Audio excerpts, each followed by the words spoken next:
Halo pemirsa, Anda menyaksikan Sinpo Dunia dengan sejumlah informasi dari mancanegara. Bersama saya Ayu Pratiwi, inilah Sinpo Dunia selengkapnya.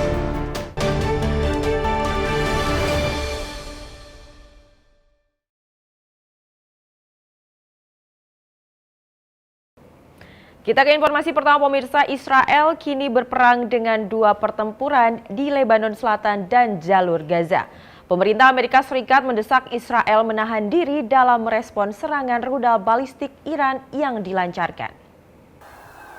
Israel kembali dihujani rudal dari Iran. Meski sebagian besar ditangkal, sejumlah rudal balistik jatuh di Israel Selatan dan Tengah dan tepi barat. Serangan ini membuat jutaan warga di Israel mencari tempat berlindung. Seorang diaspora Indonesia di Tel Aviv termasuk yang cemas dengan serangan ini. Jarak tempuhnya itu cukup jauh karena bisa dikirim dari Iran sampai ke Tel Aviv, dan juga balistik misil ini sering digunakan oleh Hizbullah dari Lebanon dan bisa mencapai Tel Aviv karena jarak tempuhnya cukup jauh.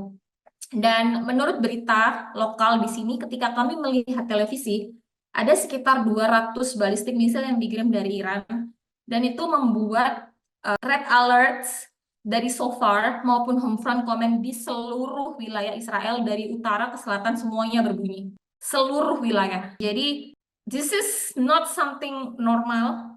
Asmaul Husna mengaku terus menjalin komunikasi dengan diaspora Indonesia lain di Israel dan memantau aplikasi ponsel pemantau serangan udara. Jika dibandingkan dengan 7 Oktober, mungkin 7 Oktober itu kita memang punya red alert cukup intens, tapi tidak seintens ini karena ketika red alert sudah berbunyi dan sirene sudah berhenti dan juga peringatan dari aplikasi itu sudah berhenti juga. Serangan Iran dilakukan sebagai pembalasan atas kematian sejumlah pemimpin kelompok proksi Iran, termasuk pemimpin Hizbullah Hasan Nasrallah di Lebanon akhir September lalu, dan pemimpin kelompok Palestina Hamas Ismail Haniyeh saat berkunjung ke Teheran akhir Juli lalu.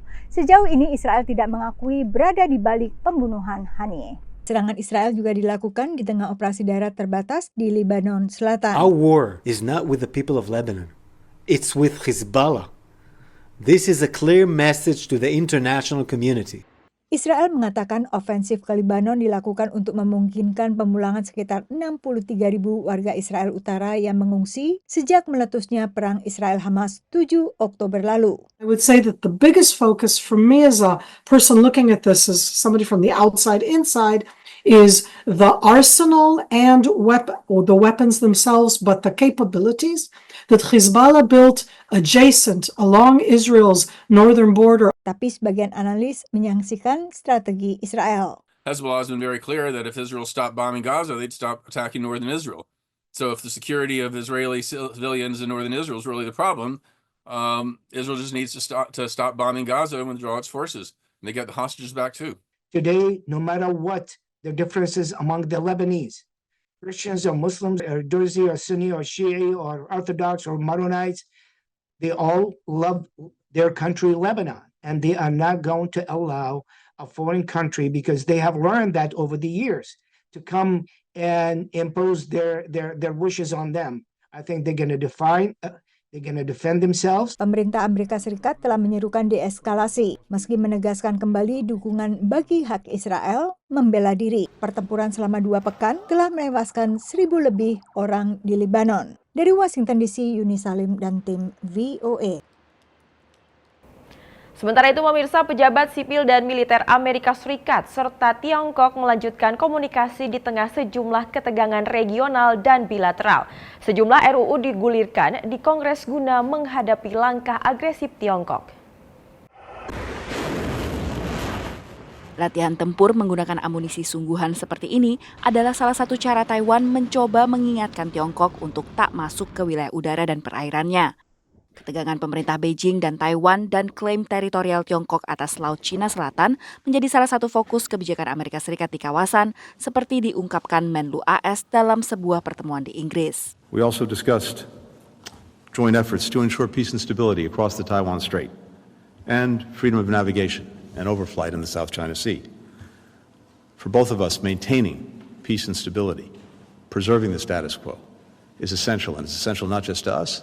It's again essential to countries all around the world. Sementara di ibu kota AS, Kongres menggulirkan 20-an perundangan yang ditujukan bagi Tiongkok. Salah satunya menyiapkan sanksi ekonomi bagi pejabat Tiongkok bila negara tersebut melakukan blokade atau bahkan melakukan invasi terhadap Taiwan. Our problem lies with the Chinese government, not the people of China. The Taiwan Conflict Deterrence Act recognizes this. By promoting to publish the corrupt assets of PRC's top leadership, the bill would force CCP officials to face the ire of their own people. Kedubes Tiongkok di AS dan pejabat di Beijing menyayangkan berbagai perundangan ini dan mengancam akan melakukan pembalasan bila sejumlah undang-undang ini disahkan. Perundangan lain bakal semakin membatasi teknologi buatan Tiongkok dari pasar Amerika Serikat dan melindungi inovasi teknologi AS dari kegiatan mata-mata dari Beijing. Undang-undang terpisah juga memantau dan membatasi pembelian lahan Amerika Serikat oleh negara-negara asing tertentu, termasuk dari Tiongkok, setelah negara tersebut diketahui membeli lahan dekat sejumlah instalasi militer di Amerika Serikat. Di tengah ketegangan seputar keamanan dan perdagangan, Amerika Serikat dan Tiongkok masih menjalin komunikasi. Hal yang penting untuk terus dilakukan menurut analis. To have these conversations takes the guesswork out of analysis of why the Chinese are doing what they're doing and what we can expect or anticipate in terms of future behavior. And that shrinks space for miscalculation or misunderstanding about the intentions of each side's action. Sebagai bagian komunikasi antar kedua negara, penasihat keamanan Gedung Putih, Jake Sullivan, berkunjung ke Tiongkok akhir Agustus lalu. Presiden Joe Biden juga berkesempatan bertemu pemimpin Tiongkok Xi Jinping di sela KTT negara-negara Asia Pasifik APEC di Peru dan KTT negara-negara G20 di Brasil, dua-duanya pada pertengahan November. Dari Washington DC, Virginia Gunawan dan tim VOA. Kita ke informasi selanjutnya pemirsa, di era digitalisasi penipuan semakin canggih menggunakan aplikasi ponsel yang kemudian mencuri data pribadi hingga pengguna teknologi kecerdasan buatan atau AI. Akibatnya warga Amerika Serikat rugi hampir 9 miliar dolar. Baru-baru ini warga California yang hanya ingin diidentifikasi sebagai Shirley ini menerima telepon dari nomor telepon cucunya. Setelah dia angkat, ia mendengar suara persis suara sang cucu dan mengaku baru kecelakaan. And he said, "Grandma, I broke my nose." Was of course very shook up. Shirley lalu mendengar suara orang lain yang mengaku sebagai pengacara cucunya. Pertama, ia meminta $9.000 agar cucunya tidak dituntut korban kecelakaan. Setelah diberi uang ini, penelpon minta uang $5.000 lagi karena katanya korban mengalami keguguran. I was hysterical almost. I cried. This lady had lost a baby and that my grandson was going to be charged with murder. Shirley baru tahu bahwa semua ini hanya bohong setelah uangnya terkuras $14.000. I think it's absolutely shameful. They need to be caught because they're hurting so many, especially older people. Penipuan yang dialami perempuan 89 tahun ini ditengarai menggunakan kecerdasan buatan atau AI untuk meniru suara cucunya dan juga teknologi untuk menyamarkan nomor telepon sehingga serupa dengan nomor sang cucu. Menurut Komisi Perdagangan Federal atau FTC, ada sekitar 2,4 juta pengaduan soal penipuan sepanjang 2022. Penurunan signifikan dibandingkan angka pada 2021, tapi jumlah kerugian melonjak sekitar 44% ke angka $8,8 miliar. Salah satu modus lain penipuan online adalah menggunakan aplikasi ponsel. Scam apps can come in a lot of forms. They could be disguised as a game. Lately, we've been seeing ChatGPT-themed scam apps. And the scam could be looking for lots of different things. It could be looking for your personal information. It could just be looking for money. And it could be just looking to fleece consumers, making them pay subscriptions that they just don't need. Satu cara menghindari penipuan dan pencurian data adalah jangan sembarangan memberi akses pada aplikasi baru pada data di ponsel. It may want access to your location data or to your contacts. Google Maps really does need to know your location when you're using it, but maybe that little game that you play to waste time, it doesn't really actually need that information. Belum lagi bila ada aplikasi yang meniru aplikasi lain. Knockoff apps, it's just like a knockoff purse or any other kind of cheap copy. You know, maybe it'll just be a little bit different. Raksasa-raksasa teknologi mengaku tak tinggal diam. Apple menyatakan telah memblokir sekitar 1,7 juta aplikasi yang gagal memenuhi standar privasi dan keamanan. Sementara Google mengaku telah memblokir 1,4 juta aplikasi bermasalah serupa. Dari Washington DC, Nova Purwadi dan tim VOA. Kita beralih ke informasi selanjutnya pemirsa, jika di Indonesia ada beberapa syarat untuk mengajukan diri dalam Pilpres. Lantas apa saja syarat jadi calon Presiden Amerika Serikat? Berikut informasinya. Tidak semua orang bisa menjadi Presiden Amerika Serikat. Hanya mereka yang memenuhi kualifikasi yang tertera dalam Konstitusi Amerika Serikatlah yang bisa mencalonkan diri. Lalu apa saja kualifikasinya? Yang pertama, berusia setidaknya 35 tahun. Kualifikasi yang kedua, harus tinggal di Amerika Serikat selama setidaknya 14 tahun. Lalu, kualifikasi yang ketiga, harus terlahir sebagai warga negara Amerika Serikat. Harapan para pendiri negara Amerika Serikat adalah dengan usia minimal 35 tahun, seorang individu bisa lebih bijaksana dan dewasa. Uniknya, waktu Konstitusi Amerika Serikat diterapkan, usia harapan hidup saat itu rata-rata kurang dari 40 tahun. Kualifikasi terkait tempat tinggal dan kewarganegaraan ini dimaksudkan untuk mencegah pengaruh asing. Menurut pakar hukum, definisi warga negara adalah orang yang lahir di tanah Amerika Serikat atau lahir dengan orang tua warga negara Amerika Serikat. Meski Mahkamah Agung Amerika Serikat sendiri sebenarnya tidak pernah berikan definisi resmi.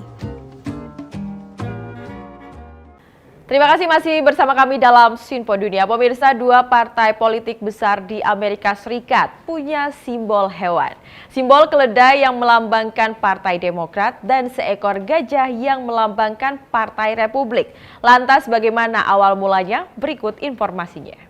Dua partai politik di Amerika Serikat punya simbol binatang, keledai untuk Partai Demokrat dan gajah untuk Partai Republik.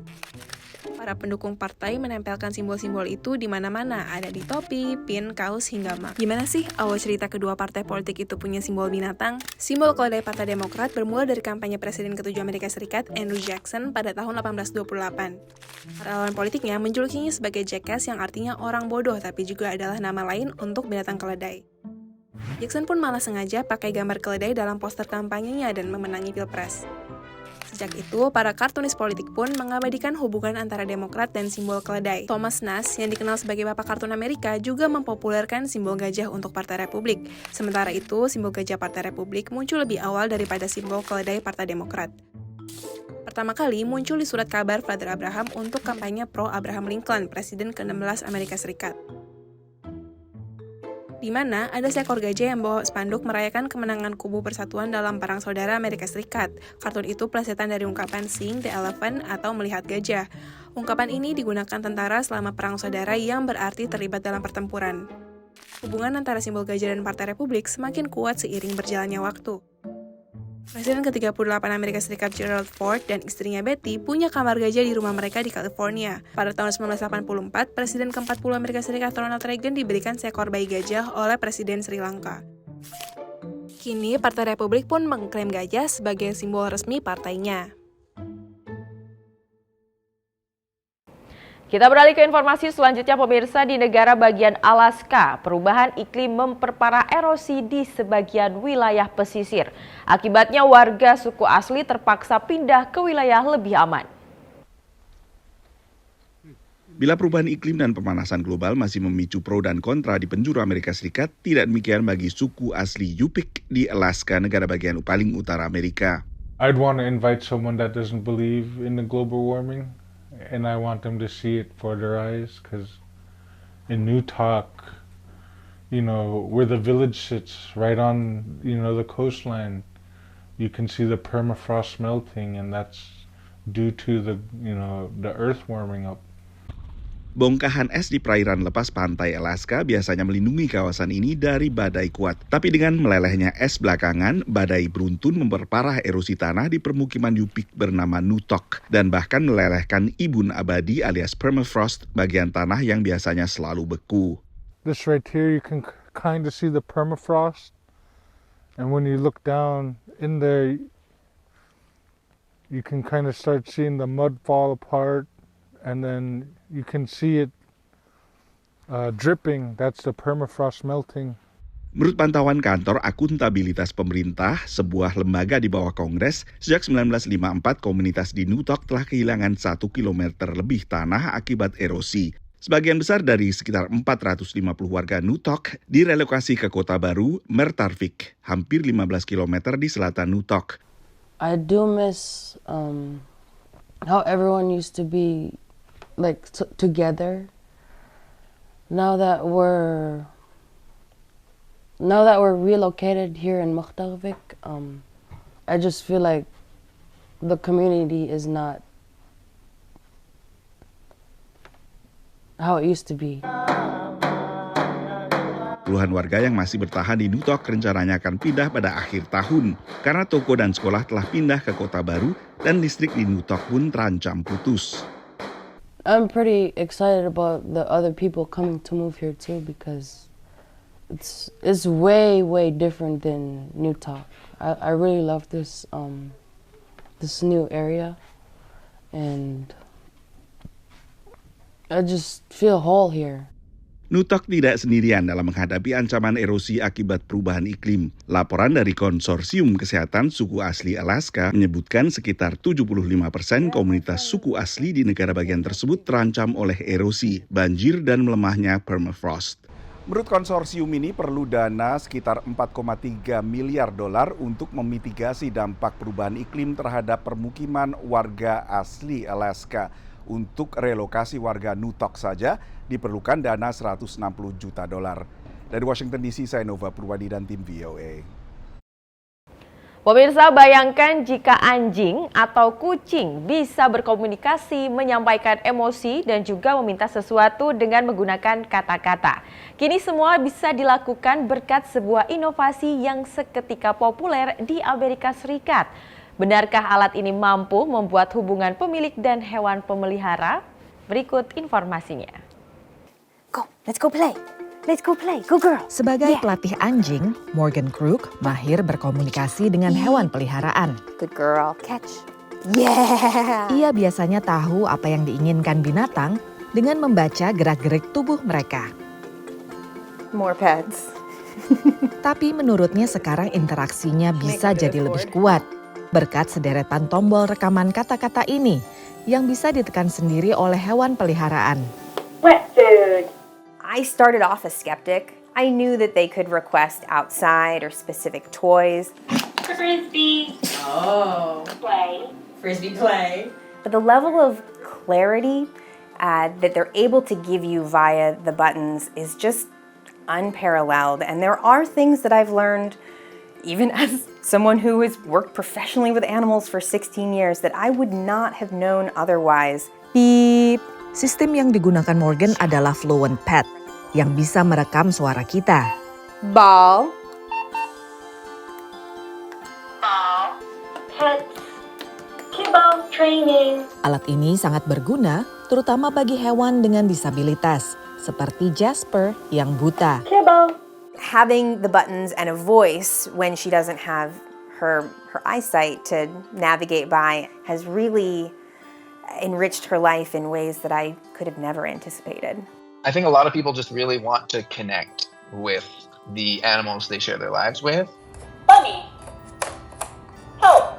So thanks to buttons, we're seeing people report behaviors and interactions with their dog or their cat that, to me, as someone who has a background in cognitive science, I find totally astonishing. Perusahaan ini juga merilis aplikasi Fluent Pet, di mana pemilik hewan bisa mengumpulkan data dan memantau apa yang telah dipelajari anjing atau kucingnya. So I've been logging Jasper's data for close to 2 years. I'm able to see what her most pressed buttons are. Federico Rosano, profesor ilmu kognitif di University of California, San Diego, melakukan penelitian tentang penggunaan tombol oleh pemilik dan hewan peliharaan. Just like any tool, not everybody needs to use it or learn how to use it, but for some people, for some animals, this could be useful. Meski begitu, sistem seperti ini bisa berpotensi besar untuk temuan berikutnya dalam interaksi antara manusia dengan hewan. Okay, let's go. Yes, Dari Glen Allen, Virginia, VOA.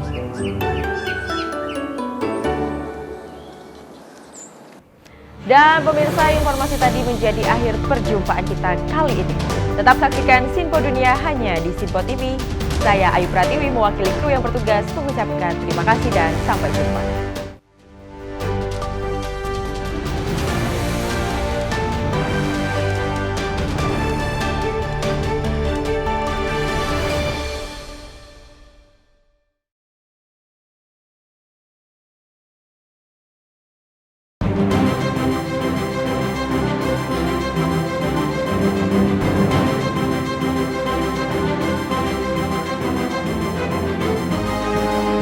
Simple TV, News, Sport, Entertainment.